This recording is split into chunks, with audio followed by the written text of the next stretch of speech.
Ô, đỏ luôn.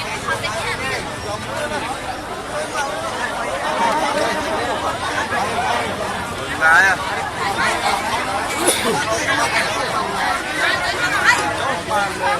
Nào ơi, mê bạn thì con ơi. Ê,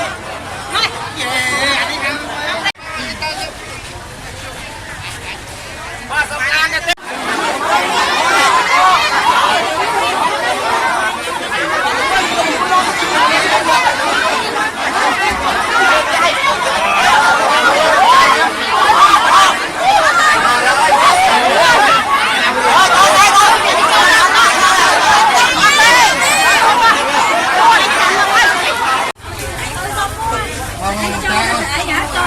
Hãy subscribe cho kênh Ghiền Mì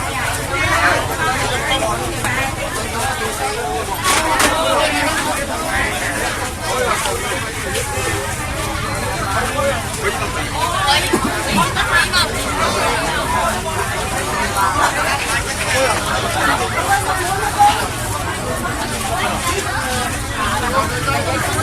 để không bỏ lỡ những video